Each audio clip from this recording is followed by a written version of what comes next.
All right. Hi, guys. So we are doing a re-record because I dropped the ball last time and there's no recording of our live. So we're going to go through again and ask some of the same questions to give you guys some information about the subconscious. So Carly, do you want to start with a little bit about you? Sure. So my name's Carly Jeffrey, obviously. And you didn't drop the ball. It was just a technology. Well, I was crooked for the whole interview. So I'm not upset to redo it. Like, Yeah. fine. At least I'm straight now. So that's great. Yeah. So a little bit about me, just to quickly is quite a number of years ago, I kind of got cracked open spiritually, and a lot of stuff happened to me in a very short period of time that I needed to address. I needed to investigate. I needed to know what the heck some of the stuff meant. And then it set me down a path of personal healing. I totally changed my career path. Yeah, and my own personal healing stuff made me inspired to want to help other people through different means. And then most recently, that was through going to Bali and taking yoga teacher training. And then I came back and took RTT, which is rapid transformational therapy, which is a form of hypnotherapy, that training. And then I started my business. So I had a busy year last year, but I've been working with clients for quite a long time. But that was the kind of the icing on the cake. I'd see people quite often for the same thing monthly and or bi-monthly, and they'd say, similar things. And they were the type of people that were doing everything right. They were doing all the right things and eating well and meditating and exercising. And then they would still have this something. And no matter what they did, they couldn't really get through it or get past it. We're quite stuck. And that led me to kind of investigate what subconscious beliefs are and what that part of healing looks like. And this is where I am today. Love that. So I didn't ask this last time, but what were you doing before this? So I still do. It's what I call spiritual therapy. So that's a little bit more in line with conscious level work, talk therapies and stuff like this, but with a really big spiritual spin. A lot about energy, a lot about what our energy is saying, how to utilize it properly, how to properly set intentions, how to take control of your life and mindset. Do things that support you, the being, not kind of blanket. It's almost like individualized spiritual help. If that makes sense. Yeah. Yeah, so it all ties in together then, right? Totally. You probably use all of that all the time still. Absolutely. Yeah. And that training and those trainings that I've had have helped, I think, in the hypnotherapy sessions as well, because it gives me, I'm like right there and I'm like, okay, I'm intending to actually feel what this person's feeling at this moment so that I'm really, in tune with what's going on there. And it also helps with, what needs to be said at the time and that intuitive flow and all that stuff. So I'm grateful for all of my life experiences so far. Yeah, and it probably helps you a lot too to not take on too much of your patient's stuff. Yeah. So what exactly is the subconscious part of us? The subconscious is a massive portion of our mind. 95% of our mind is subconscious. So that's how we keep breathing at night. That's how we know how to drive a car without really thinking about it anymore. That's, where some of our old limiting beliefs that we created when we were 5-year-old live and, that don't really apply to us in our adult lives.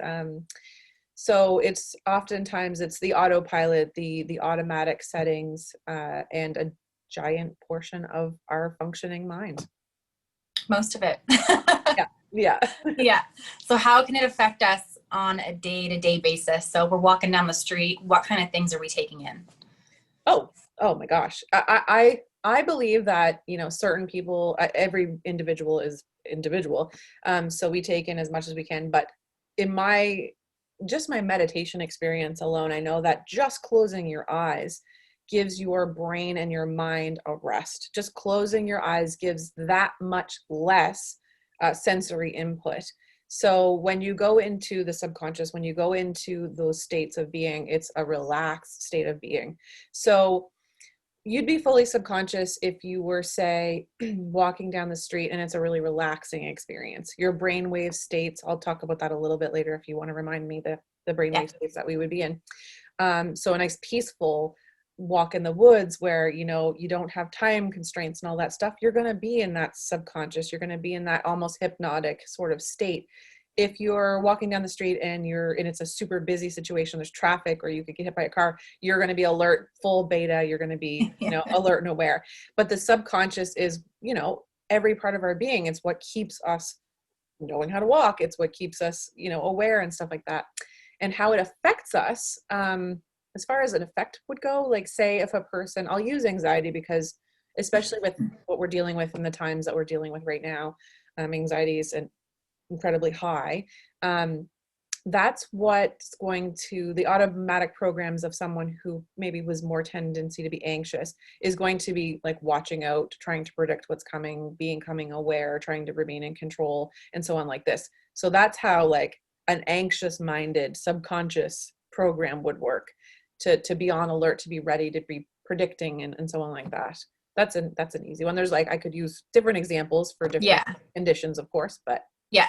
So how are some ways that it can benefit us? Like how can we use our subconscious to our benefit? How can we kind of train ourselves to, right. Yeah, I do know what you mean. So there are multiple ways into the subconscious. Like it doesn't have to just be hypnotherapy. There's meditations, deep meditations, anything that slows your brain waves down. Like I said, that even just simply closing your eyes and deep breathing, there's heart coherence that will, put you into a state of relaxation. Anything that's not, I have to be alert because blank, blank, blank is a more relaxed or hypnotic state that allows access to the subconscious. So depending on what it is that you're wanting to work on, I mean, if you're a person that's just naturally joyful, happy, and feels amazing every single day, my dog's snoring over there, guys. I'm really sorry. He's really having a moment of sleep over there. Anyway, I forget now what I was saying. If you're, what was I saying? Sorry. Do you want to get into the brainwaves a little bit? I do. Yeah. It'll come back to me. I know if it's important, it'll come back to me. So you're just saying, depending on where you want to go with. Yeah. So utilizing the subconscious to reprogram something. Like if you're a super happy, super joy, you don't need to do much. Your subconscious programming is great. If you're a person who, maybe doesn't sleep well or has a physical condition or ailment, you can use the subconscious to like tell your body what to do. Mm-hmm. Get into the subconscious, tell your body to heal itself in what way exactly at the cellular level or whatever the case may be, right? Yeah. So I asked you this before. What happens if we have someone who is not even aware of how like negative they are or how their subconscious might be just like sabotaging them all the time? You said the same thing last time. That's a tricky question. It's almost like a trick question because it kind of is. Yeah. People who aren't aware that they're negative often wouldn't feel necessarily too bad about being negative. It's just kind of their state of being. Mm-hmm. I would expect and suspect that people who are in a more negative mindset would have the physical conditions that aren't healthy to go along with. Yes. And then there would be motivation to change that, awareness to change that. And that's usually where I would come in. There's definitely got to be motivation to change that. Same with any practitioner, any healer at all, is if the person's not committed along with you to recognizing and to improving or to feeling better, it can be pretty uphill, but yeah. Okay. Yeah. So basically like if the negativity is manifesting and they're like, oh, I don't want this, then that might be a reason to want to get better. Be better. Okay, perfect. Do you want to talk about the brainwave? I'm going to do this so that how's that? I don't know if I was recording on a way that everyone would be able to see both. So sorry if I did that. Oops, that's okay. We're technology geniuses. Fabulous. Yeah, that's all right. They can hear us. Right. Brainwaves. Okay. So I'm going to use pretty,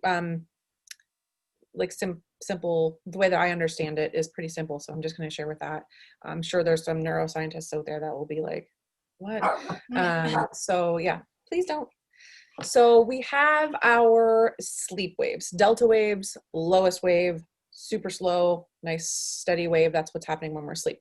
Then we have theta. That is that hypnagogic, that awesome, like if you've ever gone into deep meditation where you get those like almost images and imagery or colors and stuff like that. It's another really slow, really super duper healing brainwave state. And then we have alpha, which is where you are suggestible. So you have that level of suggestibility at the alpha wave. Again, we're speeding up, we're waking up. So we naturally go through all of those phases when we're waking up, and then back down through them when we go to sleep every single day. Then you hit beta. Beta is super important. We need to be awake. We need to be alert. We need to be all the things.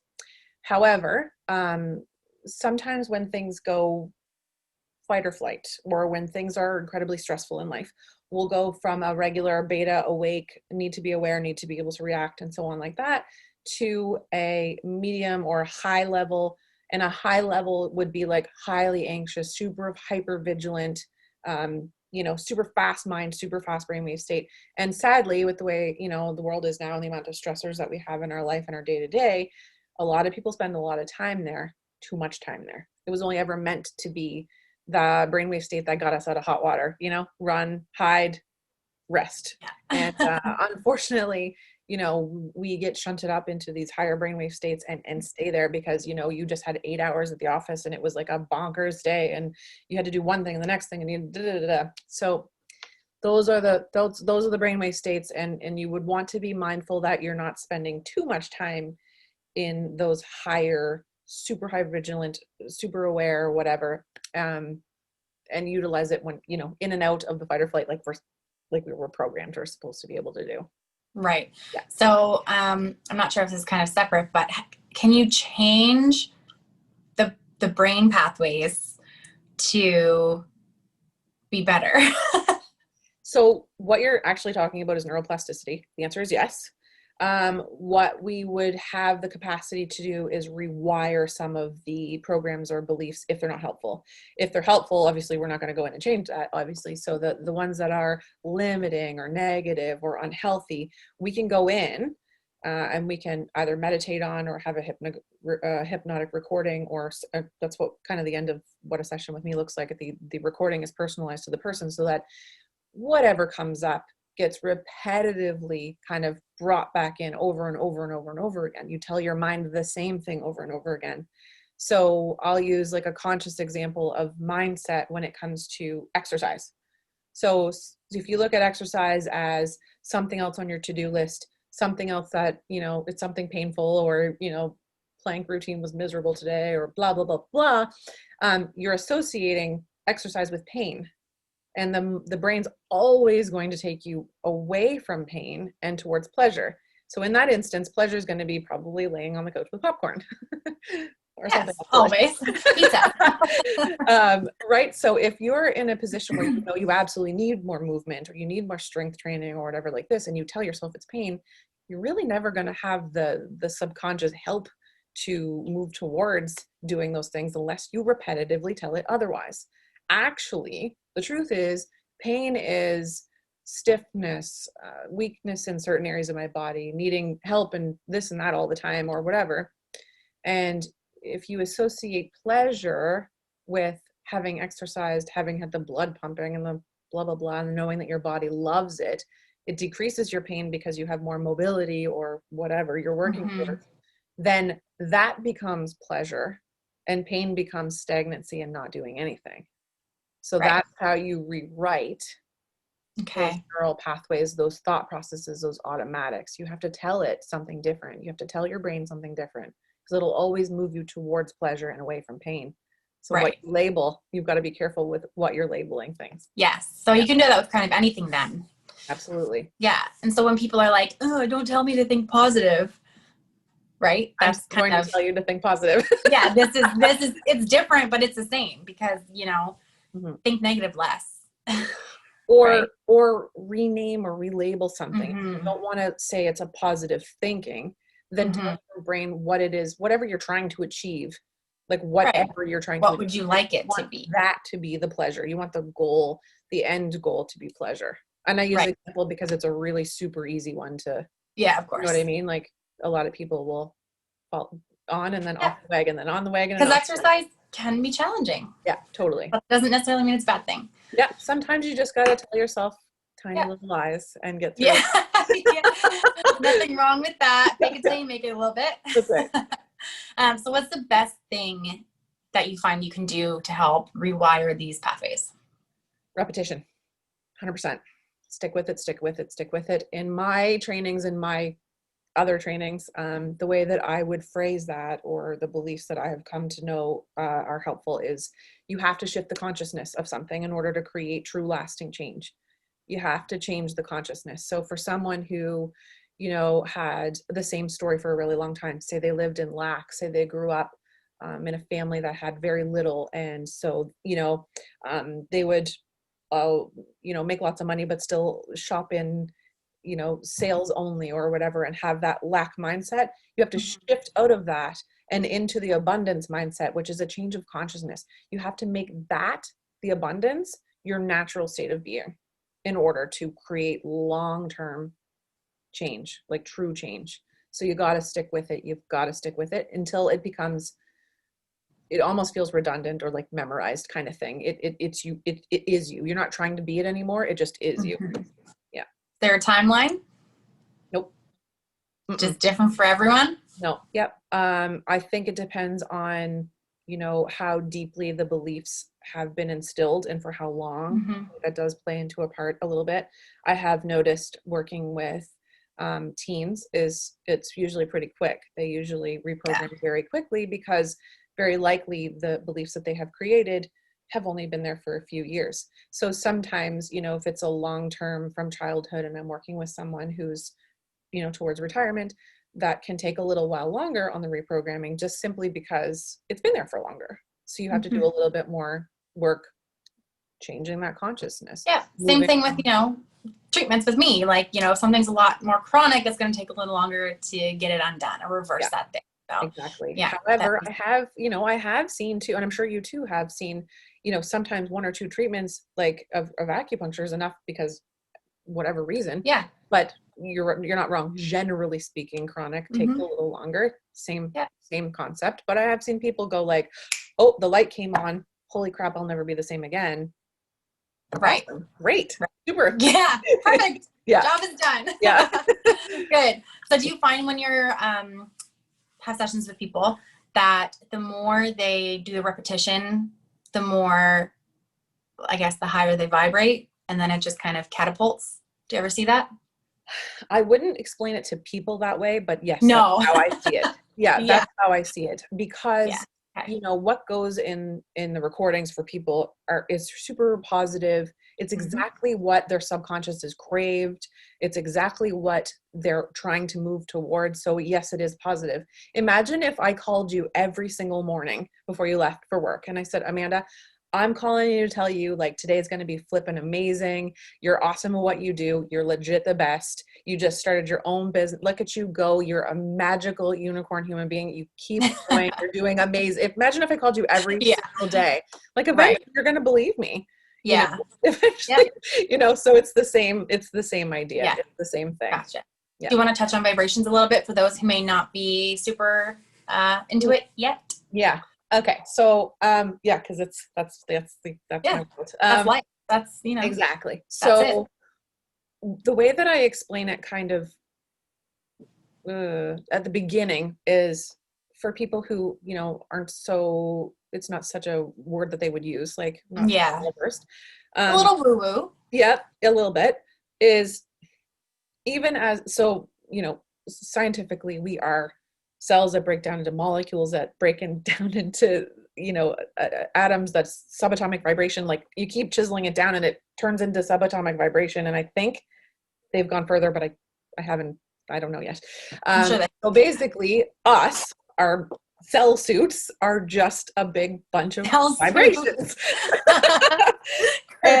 and how and what we're feeling and thinking and feeling and thinking, kind of one and the same. Thoughts come before feelings. Feelings are the byproduct of, creates kind of what's happening around us. And I always use the example that, when you walk into a room and you can absolutely tell when someone is absolutely foul, like you just know that something terrible just happened to that person. You're like, just gonna innately stay away from that. I'm just gonna stay over there. That's what I refer to. So that would be a vibration. Anger has a very strong vibration.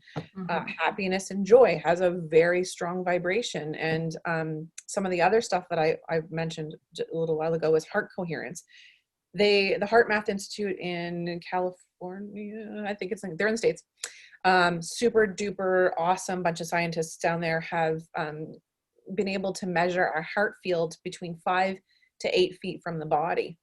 And the reason why it's only 5 to 8 feet is because that's what the machine is capable of measuring. So it could be even more so. So our heart field, which is where we likely feel the most, feeling is obviously going to contribute to our field the most, our energy field. That has an incredibly powerful effect. And they've actually been able to measure some really well-versed people in heart coherence will be sitting in a room. They've done this experiment a few times where they've all gone into heart coherence. Now these people have had years of training in coherence training. They've gone into the room and then they've sent someone else in with a monitor that knows nothing about heart coherence. And they were measuring that person's coherence prior to walking into the room and after walking into the room. And as soon as they walked into the room, they automatically dropped into coherence because everyone else in the room was. So our energy fields have the capacity to impact who's around us. You know, have you ever noticed yourself that, you know, someone comes in and they're running behind, they're running like 5-10 minutes, they're super apologetic, I'm so sorry, Oh, blah, yeah. blah, blah. And you're like, listen, it's okay. And you tell them everything's okay. And then automatically they start to go from a 10 to a 5 to a 4 Yeah. and then calming. Yeah. They're just like, ah, okay. Exactly. Because you're giving them space and permission. You're like, no, I'm okay. See, I'm okay. Yeah. You are too. And then they get to same Yeah. sort of an effect, right? Our Awesome. energies affect everyone. And that, Yeah, in my absolutely. opinion, is vibration. Yeah, and that's where you get into like vampires and all of those really great people. Yeah. But we don't have those around, so we're good. So what are a couple easy ways that we can raise our vibration if we're feeling not so high? 100%. I will always say this till forever and ever, amen. Meditation. It's just mandatory. I think it should be mandatory practice, period, in life, at work.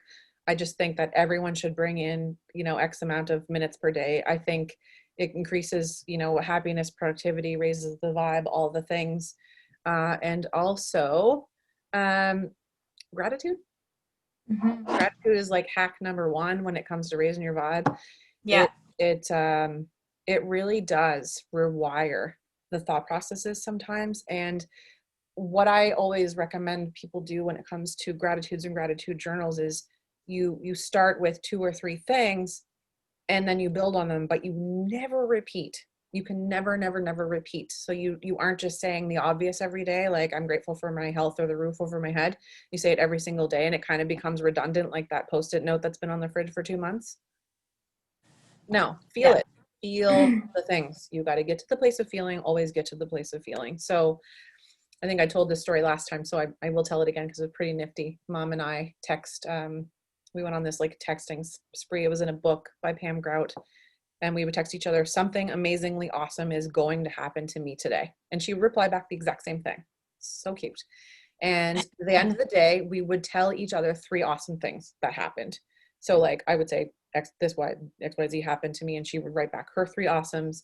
And I had, you know, told a few people about it as I went along. And by the end of the 30-day experiment, I had 9 people in the group, and I would end up with like 27 awesomes coming. So it just kind of shows how you kind of, when you start paying attention and when you start adding and contributing to that particular vibration, it grows. It absolutely grows. And it really was so awesome. Like the coolest stuff was happening. Like, yeah, I'm going to do it again with her. Right. Yeah. Let me know when you do, for sure. Yeah. Okay. Yeah. I watched a TED Talk once. I think I also said this last time, that they were talking about how easy it is to get, when you have a negative thought, to go down that, you know, path of staying negative, because something in our body just, it's easier. So it's more difficult for us to actually stick with a positive thought and keep that ball rolling. So often we just revert back to negative. Yeah. Well, so we were wired to be negative. It was, that is our wiring because it was survival. That is our, you know, our natural wiring is to be on alert and to be scanning and looking to keep ourselves alive. And so because of that, we do have a little bit more to kind of overcome. And it's just a matter of choosing how many minutes of my day do I want to spend counteracting or feeling better, and then dedicating that 5 to 10 minutes to kind of counteract, you know, having to watch yourself in traffic and make sure you're on time for work and all the things that are like pressure and lower vibe to counteract. I had a really busy week planned this week. I have a lot on the go this week, and you want to bet I will be doing every meditation technique, all the heart coherence, everything that I can get in the mornings before I start each day, because that will counteract the pressure and the stress that I have from this week. Yeah. That's it. I love that. I feel like we're probably going to be having more conversations about these things. I love it. Awesome. You know, I'll talk all day about it. Yeah. Yeah. I can hear about it all day. It's so fascinating to me. I feel like more people need to know like what their stinking thoughts are doing every day, every second. So I hope we can send this to a lot of people. Good. Do you have anything else?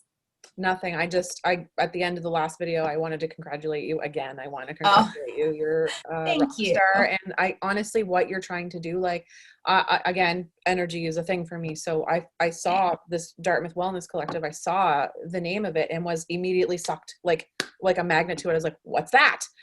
And I work in a wellness center. Like, it's not, but no, I was like zoomed right in on it. And, I looked through and I saw it was you, and I was like, girlfriend, yes. And then your idea behind it and how truly holistic, I mean, the word holistic gets tossed around like crazy, but what you're attempting is holistic in like the quintessential holistic experience. So I'm so grateful that you're in town and around, and you know, I would do whatever with you. You're magical. Yes.